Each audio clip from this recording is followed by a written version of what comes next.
All right, and welcome back to day 3 of Microsoft Build 2018. We are at Build Live, powered by Channel 9. I'm Christina Warren, joined by Tim Ure, and very special guest. Yes, hi. This is Alex Kranz, who is the Senior Reviews Editor. That's your new title, right? Yes, Senior Reviews Editor. Senior Reviews Editor at Gizmodo.com. Yes. And this is where I should disclose, Alex and I used to sit next to each other. We used to work together. Used to do conferences like this together. We covered a lot of these together. And so we wanted to have you on because, you know, day 3 builds kicking off. We've got a lot of great content that we're going to be streaming, like, right, Tim, and a lot of interviews we're going to be doing on Build Live. But kind of wanted to get your perspective, Alex, because you're developer adjacent. You're part of the press.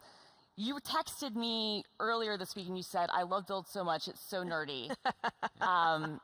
What's your impression been of the week so far? You know, it continues to be one of the nerdiest of the developer conferences, but in a very fun way. I really enjoy it because the passion that people bring to it is just next level in a lot of ways, and they're really willing to get down there and talk nitty-gritty code from the moment they grab their badge, which I feel like I don't see at a lot of the other conferences. This is where we should put the graphic on the screen that says achievement unlocked then, I guess, right? Exactly, like nerd achievement unlocked, exactly. Kind Absolutely. Of glasses. Yeah, I think that's one of the goals of Build is that we have engineers here and we want engineers, and it's kind of had that engineer-to-engineer conversation. Yeah. You know, less fluff, more code, and hearing what's new and hearing what's exciting people in the audience and the attendees, right? Absolutely. And I've really appreciated how focused you guys are on the code. It is a little bit of a bummer for those of us who try to cover things from, like, very broadly speaking. Makes my job a little bit harder trying to find the really fun stories for my audience. But there's few, like, it's a neat exhibit. All right, but we did have some fun stories for you. I mean, we had puppies and mini horses. Yes, I saw the puppies, I saw the mini horses, I saw the rabbits. Yeah? I feel like there was a little bit of a too many rabbits to puppies ratio. I would have preferred a few more puppies. Okay, all right, that's a note that we will take on for next year. Thank you, I appreciate it. What other things have you seen at Build that have really kind of stood out to you? You know, one of the things that I've really enjoyed has been a lot of the conversations around AI here, and a lot of conversations around how Microsoft seems to be looking at AI a little differently than some of its competitors. And I've really appreciated how focused it is on the ethics of AI, especially, you know, just watched Westworld, and then the very next morning we're talking about AI here at Build. So it was nice to hear. It was planned, I gotta say. There we go. It was really pleasant. Even just before we went live here, you and I were talking about some other things that, you know, AI related as well. And it's like, the machines are taking over, and that ethics is really, you know, is really important to, you know, do AI for good is critical to, you know, technology companies like us, and especially leaders in the innovation in the AI space. And you heard Satya talk a lot about that and what responsibility we feel in the products and services we offer. That was something I absolutely appreciated, because I think you cannot talk about AI and the good it does without that hand-in-hand conversation. We have to have that communication about the potential for badness with AI and how we always have to be very mindful of that and think of the ethics of AI. And so it was great to hear it, even just very briefly in the keynote, to have him just, you know, name check it was really appreciated. And it's not just also about the ethics, but the helpfulness of AI. You know, sometimes I think we tend to think about AI as, you know, hot dog or not kind of things, but you know, we saw the accessibility improvements that can, you know, benefit from AI and things like that. Yeah. Exciting. I really I liked hearing about the accessibility and that initiative. It's $25 million, I think, right? Yeah. To push for more using AI to make things more accessible. I was speaking with one of your colleagues yesterday about that accessibility and about how, like, AI is a really great form of user interface, which I hadn't really considered before. I think of AI as a lot of things, but I don't think of it as a tool for user interfaces. So I was really excited about that. Well, no, but if you think about it, if you're blind or if you have certain movement issues and you are able to use your voice, AI can be great from that perspective, and it can also be great from even inferring movements or inferring actions. Absolutely. To then go the next way. But you're right, I do think it has the possibility, I hadn't even thought of it that way either, but it does have the potential to kind of be one of the next UI paradigms, or at least involved with it. Yeah, you know, because right now it's one of those things I talk about a lot. We've mastered the keyboard. I mean, everybody has their own personal keyboard that they really, really enjoy. Side note, you are obsessed with mechanical keyboards. I am absolutely obsessed with I was surprised that I kind of have a thing for user interfaces as a whole, because I love a good mechanical keyboard. I'm a Topre fan, and then I really enjoy a trackball mouse. I know I'm like the thumb trackball, not on the bottom of the mouse. I'm old, but not that old.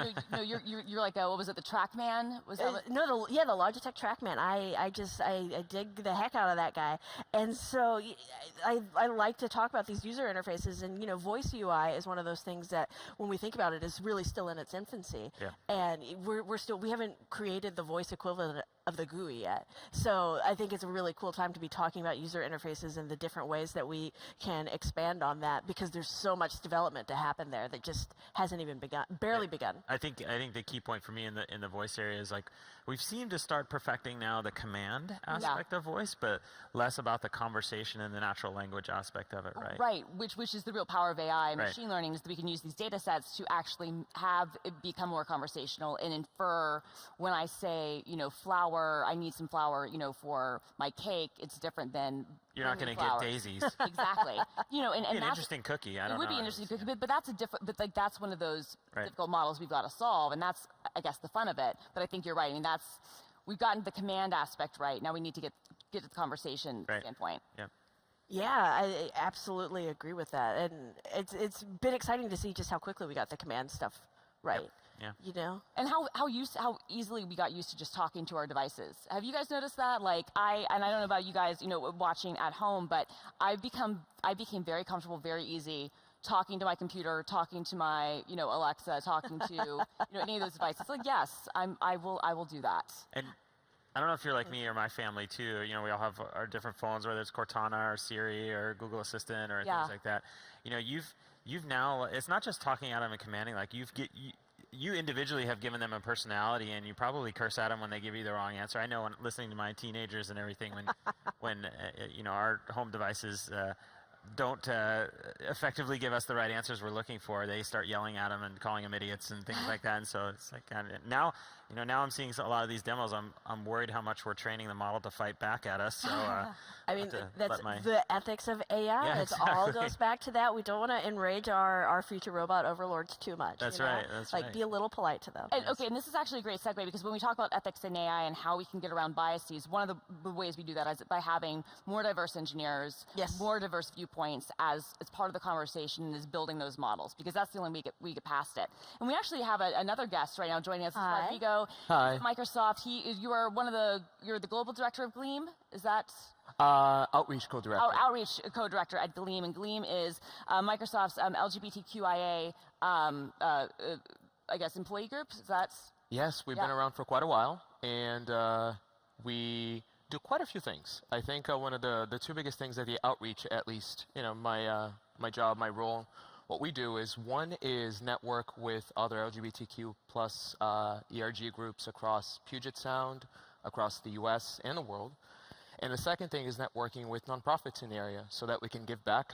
We can empower our members by connecting them with these LGBTQ plus nonprofits, and doing all these events throughout the year, so that those nonprofits that need help the most, whether it's an actual help, volunteering hours, or money, they can do that on a consistent basis, either one-off or monthly, recurring, whatever that is. Do you have any thoughts? I mean, I obviously, I think having connecting with the community and doing that outreach is so important. But do you have any insights into, working at a tech company, what having that sort of thing can do with our engineers to maybe making our systems and our AIs more diverse and less biased, especially when it comes to marginalized communities? Yeah, I mean, last year we had, during 1 week, which is where we kind of hack for an entire week, we had this thing called the Gleam Portal, where we came together and we determined or we established what an allyship program would look like. And we actually used one of our frameworks for the Q&A bot that's powered by Microsoft, and it's actually, I believe the machine learning people were the ones that put it together. And it was so interesting to see how we've been able to help them, and at the same time, as we ask questions, understand and be more mindful of how to use words correctly, or how to be mindful of he, she, non-binary. And those are things that you don't really think about on a daily basis, you know, especially when you see that sometimes managers come up and say, hey guys, or ladies and gentlemen, and then you take a step back and you're like, wait, okay, I know that today guys is sort of, I guess, a catch-all? There's a really no sex associated with it, but can you maybe change to everyone? Hey everyone, hey y'all. And those are things that throughout that week we learned and that we're constantly fighting for with everything, with Azure products, with Office, WDG, and we're plugging ourselves into all of these different services and products to make sure that we are inclusive, diverse, and everyone is represented and everyone can feel safe enough to use our products. That's great. It's great. Yeah, it's a good perspective. Tim, so far this week, what have been your favorite things that you've seen at Build? I think the one thing that blew me away was the IntelliCode aspects. In fact, we actually made some programming changes here on Channel 9 because it was so cool. It was really cool. And as I was reading more about it and looking at the actual experience, as a developer and trying to be more productive, Visual Studio developers have benefited from IntelliSense for a long time, but it's still it still could have been improved on, and so this IntelliCode really just amplifying your productivity in using AI-powered models of like, oh, I think this is, it's almost like, dare I say, it's like Clippy in Visual Studio. Like it's really, it's not intrusive in saying like, oh, I think you want this API, but really that's exactly what it is. Right. Like, based on the code pattern you're doing, here's what I think you're going to want to do next and everything like that. So it was pretty, to me, that was a really compelling thing. And, and that model was powered by the community, right? So using GitHub projects, I think it was, that had 100 stars or more, I think was the kind of corpus of public, entity model that we helped use to train some of the stuff. So for me, that was, that still stands out as one of the more exciting things that I've seen, because I actually didn't know about it. We know a lot of things internally at Microsoft, but that one was way on the peripheral for me. I wasn't aware that one was coming, so it was pretty cool. Very cool. Well, we have Rodrigo here, and he was talking about the Gleam initiative and some of the other outreach things we've been doing. Some of the stuff we've actually been doing at Build, which has been pretty incredible, as we've had our lounge area, our community lounge. As Alex mentioned earlier, we had the therapy animals, including the puppies and the mini horses. Puppies. I can't wait. And they're so good. You got to see them. It's like the best. There's nothing better than like petting a bunny or a dog or a mini horse, like little Sebastian. I'm excited. It's like little Sebastian from Parks and Rec. And one of the things we're actually doing is, actually this morning, we were cutting live to this now. This is the Represent breakfast that we were doing with marginalized communities and with allies who are committed to helping them and helping them amplify their voices. And so this is a breakfast that we're doing in this lounge right now. You can see this lounge and kind of the space that's happening. And it's been a great space. And the breakfast that we're doing this morning, we're going to have some great speakers. It's going to be really good. I think be there. Super fun. I think the other thing too, Q on this is we have also had some evening events that we talked about, and there was last night a discussion about empowering.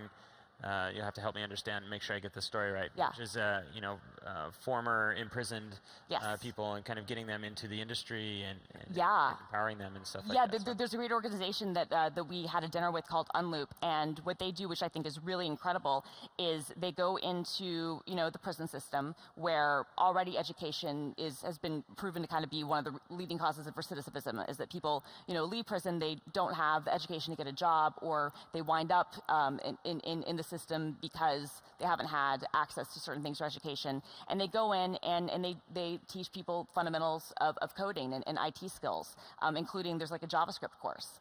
And so the idea is that when these people leave the system after they've served their time, they can now have a much better chance of going into the community and going back into society now with the skill, which will lower their rate of their chances of winding up back in jail. So it's incredible. And we've got actually a few of those graduates attending Build, and I wasn't able to make the dinner last night, but I heard that it was fantastic. Yeah, and I really like that we're bringing awareness to all these different types of diverse groups. Yeah, I saw not one, not two, but three, I think around 12-year-old girls this year at Build in the crowd. 9, 10, and 12. Oh, wow. Like, that was really cool for me. I love seeing more women interested in coding and interested in the tech side of things. Yeah, the 9-year-old, her mother is actually a hardware person at Intel. Wow. At Intel. It's amazing. And it was funny to talk with her because her younger daughter is, doing software development. Yeah. And her mother was like, it's interesting for me now in my home. I see this, this other side of things, and she has now a more personal connection rather than just, the engineers she worked with. A software engineer and a hardware engineer. Oh my goodness! In the house. Oh, that's gonna be rough. Wait for that. But I think the whole thing is this: that we are helping kind of redefine what our stereotype of what a developer looks like. Yes. So whether it's a young girl, whether it is someone who identifies as a different type of gender identity, whether it's somebody who just has a different outlook on life. We are redefining somebody who might have previously had some hard times and is now re-entering the industry. We're redefining what it looks like to be a developer and being more open to that. And I ultimately think that's going to make our products better, because that's what studies have shown, is that when you have more diverse backgrounds having input on products, that's what makes them better. I mean, one of the examples in the keynote yesterday, Kevin Gallo was showing off some of the AI stuff in Word and how it can help suggest different grammar suggestions and kind of do it automatically to help people become better writers. And that's a very real thing that lots of people struggle with. Oh, absolutely. Is writing. And how do you solve that problem? How do you train those AI models? By having people who've gone through that or have experience with maybe having trouble writing, having trouble figuring out grammatical cues. You have them and have that data training the model. But if you have people like me and like Alex, and who that's what we do, right? Wouldn't be a very good model. Right.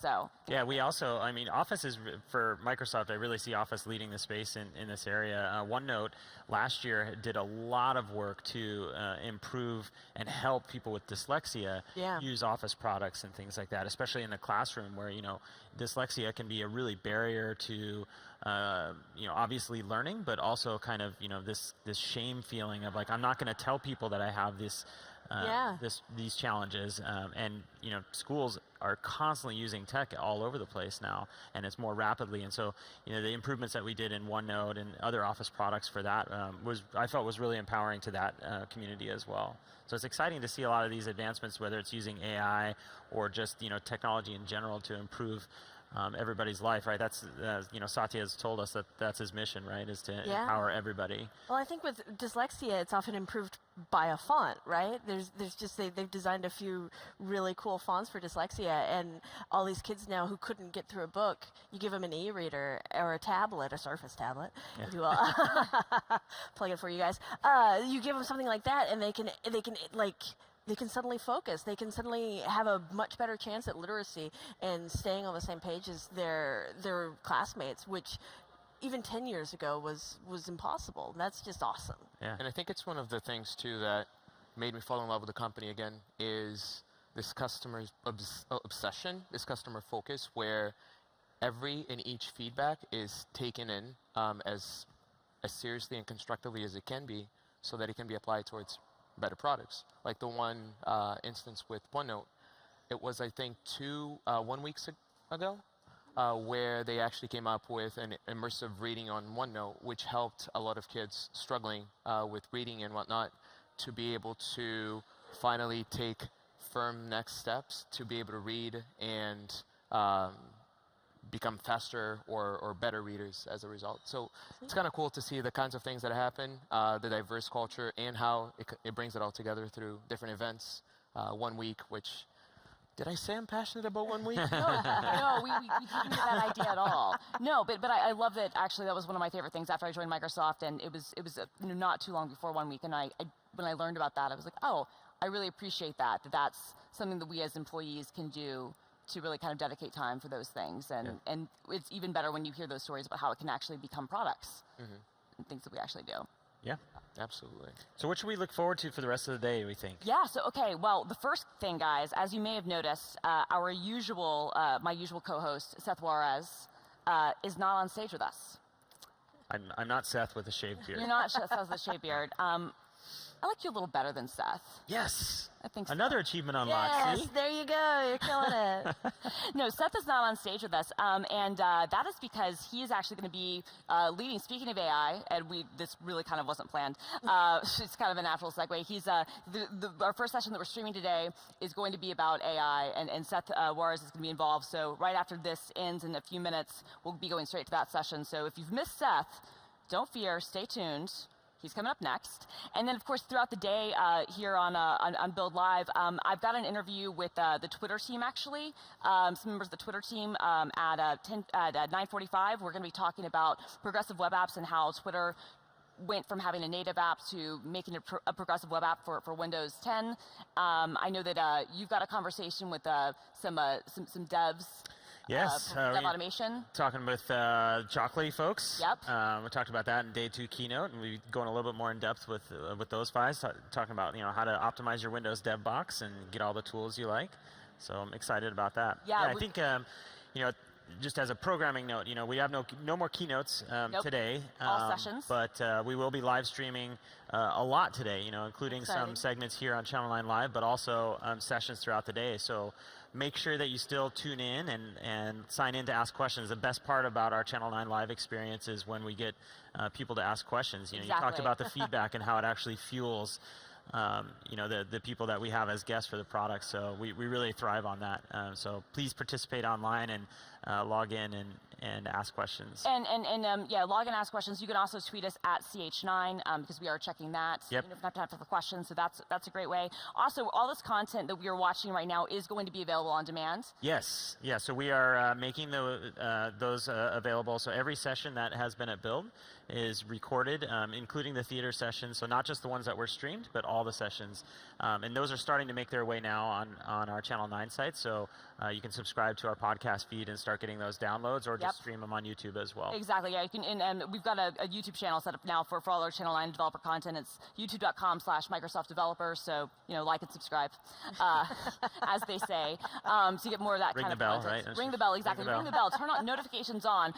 I will be honest, you might not want to turn notifications on like this week because we're uploading so much content. Hundreds of videos. To be totally honest, but definitely like and subscribe. Yeah. And subscribe to the playlist because we've got, we're going to be doing a lot of build playlists. Yes. So, no, we've got some great stuff coming up today, and some of the streaming sessions that we're going to have. I know everybody's favorite topic, blockchain. No, seriously, it's cool. That's going to be one of the sessions that Mark Russinovich, who is just one of the smartest guys in the universe, he's going to be doing that, and that will be streamed live right here on Channel 9. Be able to demystify blockchain for the humans, right? I mean, we'll see. I don't know. I mean, I've been covering blockchain. Maybe Mark will be announcing a new ICO. Okay, what would the name? Russinovich coin? Rustcoin? Rustcoin? I'll go with that. Yeah, Rustcoin. I think Rustcoin, because I think Russinovich coin would be too long. I'm going to get in on the ground floor. You guys want in? I'm going to invest. Get in on that? He told me all I have to do is recruit 3 other people. So heck yes, we've got it. We've got it covered right here on the stage. All right. What about you, Robbie? Are you going to invest in Rustcoin? Join us. Right? I might. Yeah, there we go. Fist bump. She's making it very convincing Boom. right now. Can we do it as a 1 week? That should be our next one of our 1 week projects. Is figuring out which ICOs to avoid. That would be a great 1 week project. Yes. We can do anything. So I'm curious, Alex, as someone who covers a lot of these different things. Yes. And seeing what you did, at least here from Microsoft's perspective, like as you look, 2 years out, like what do you see on the horizon? What excites you most? Or what scares you most? What scares me most? Obviously, AI terrifies me. I love it. I love Love-hate AI, relationship? but I'm also a huge science fiction fan. I was going to say, this is why you love it. I'm like, it's very exciting to live in Westworld or the AMC show Humans, but it's also like I've watched those shows. They don't end. They don't have happy endings, so it's a little terrifying. Sure. But I have to say the AI and the idea of using AI as a new user interface, using it to enable those new user interfaces, both for accessibility reasons and for big user interface nerds, is really, really exciting. And I look forward to seeing what people really pull out of that and how they use those tools to develop whole new ways for us to interact with our computers, because we need to develop those new ways. As mixed reality becomes more common, and as we slowly move in that direction, we have to find new ways to interact with those worlds that are slowly being built. Yeah. Oftentimes here at Microsoft, I saw some really cool mixed reality demos while I've been here, and like it's exciting. That's great. This is mostly a developer show, but we do have some hardware stuff, and we've had it kind of in the booths. I know you've been talking to people. You're a hardware nerd. I'm a big hardware nerd. Have you seen anything cool? Like, did you check out the DJI stuff, the partnership with that? I saw the DJI. I really like what they're doing there, and I'm very excited about Project Connect. I love the idea that Connect is coming back because, again, I'm a user interface nerd, and that was one of the coolest we loved ones. Connect. I mean, yeah, Connect was great, and so it was a real bummer last year. I think it was October. Microsoft announced that Connect was done, and then to get this surprise return for it. We haven't seen a lot of details yet. I'm hopefully going to learn more about it today. Yeah. But stay tuned to Gizmodo.com to read Gizmodo.com. I'll hopefully have a lot more details about Project Connect. But I was just that was one of my favorite things that was announced here at Build. And I can't wait to see what developers do with it, because I absolutely want to be in my home doing this and to control my computer. My roommate won't. She will. She won't. Will. I mean, her Instagram will probably. She'll just get lots of Instagram lives. Her Instagram will. And a whole new one. Her cats will like it. Yeah, her cats will really, really dig it. But yeah, I'm pumped to see what happens in that space. I mean, we've just got one more minute before we go out, but I want to say I like what they did with Connect, bringing it back this way, because I think the best way Connect was being used was being hacked in those ways anyway. So now to kind of make this part of the official story, I think is really cool. That's great. Yes. All right. Well, we've just got like 1 minute left before we close out and we go to see Seth Juarez. Again, we are going to be streaming live all day, so stay tuned to watch sessions that we live stream. The keynotes, as Tim said, are over, but we will be doing interviews and panels and lots of stuff. Actually, speaking of IoT, because we were talking about that, we're going to have a live episode of the IoT show at noon Pacific time today, where you'll be on the show floor and be able to see all that cool stuff. So if you want to ask questions, make sure that you log in, click on the sign-in button at the top of the Build website, and that way you can then click a button to ask a question to give us your feedback. Or you can tweet us at CH9, and we would love to hear your feedback. That's awesome. Yeah, I'm excited for Olivier is going to join us. Yeah, Olivier's going to do that. I'm really excited to see that too, because I think that'll be really fun. That's great. And Rodrigo, Alex, thank you so much for joining us this morning so much. and telling us about our various diversity initiatives and talking about empowering other types of developers. And all right, we will see it. Enjoy, Seth. Thank you.